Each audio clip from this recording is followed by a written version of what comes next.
And now a little story from the Appleseed. The guy who made my guitar had a couple planks left over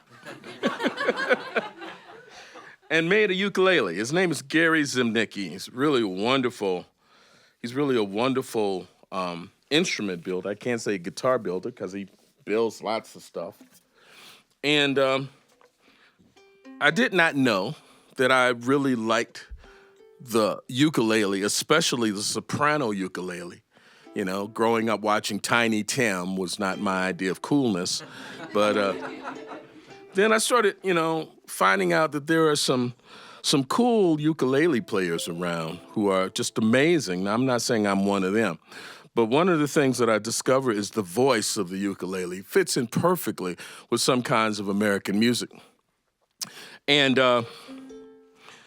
there was, well, you see, you might not think of the ukulele as being a blues instrument, but then again, before Blind Lemon Jefferson, the guitar wasn't a blues instrument, right? Before cats like Roosevelt Sykes, the piano wasn't a blues instrument. So if you play blues on it, it becomes a blues instrument. It's kind of like, Roosevelt Sykes had a song called 44 Blues, one of those great politically incorrect songs about this guy who's looking for his woman somewhere on the road.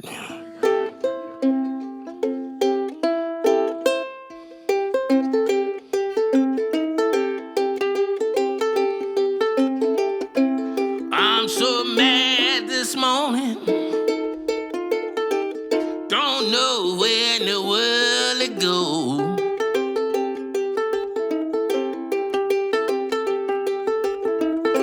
I'm going down in the bottom where my baby go. But fortunately, he comes to his senses. In the last verse, it's like, I'm gonna take my 44 and I believe I'll get back home.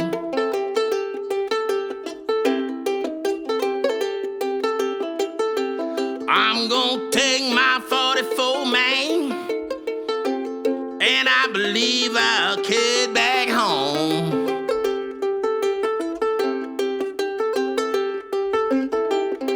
Cause the best thing I can do is leave that old woman alone. That's what I love about the blues, is as guys come back to their senses, Hip-hop, you might get killed, but the guy's like, the blues is cool. Better days coming.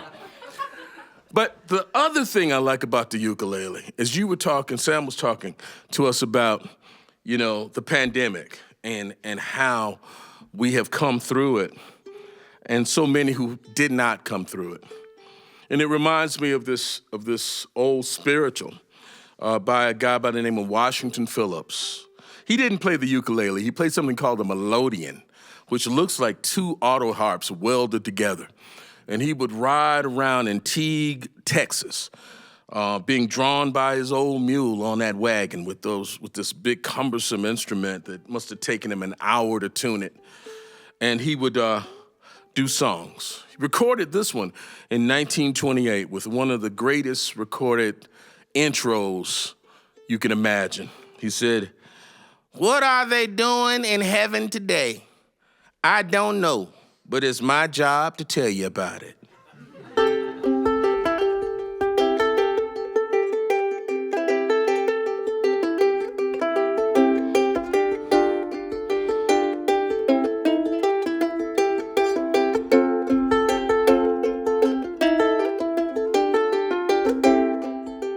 Well, what are they doing in heaven today? Friends and sorrow are all gone away. Ooh, peace abound like a river, they say. What are they doing there now? Chorus is easy. What are they doing in heaven today? Where sins and sorrow are all done away. Ooh, peace abound like a river, they say. what are they doing there now? I'm thinking of those whom I used to know, who lived and suffered in this world below. They've gone up to heaven, but I want to know, what are they doing there now? And there are those whose lives were burdened with care.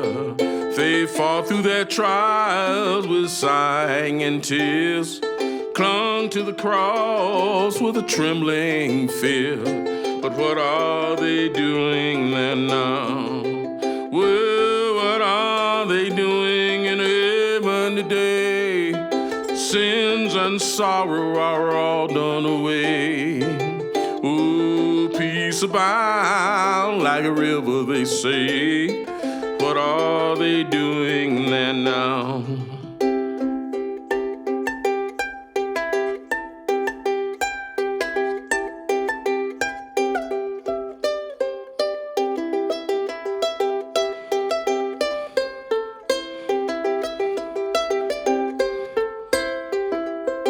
There are those whose bodies were full of disease. Physicians and doctors couldn't give them much ease. They suffered till death brought a final relief. But what are they doing there now? There are those who are poor and often despised, who looked up to heaven with tear-blinded eyes, while others were heedless and deaf to their cries. But what are they doing there now? Well, what are they doing in heaven today? Sins and sorrow are all done away. Oh, peace abound like a river, they say. What are they doing there now? Well, peace abound like a river, they say. What are they doing there now? Thanks for joining us for a little story from the Appleseed.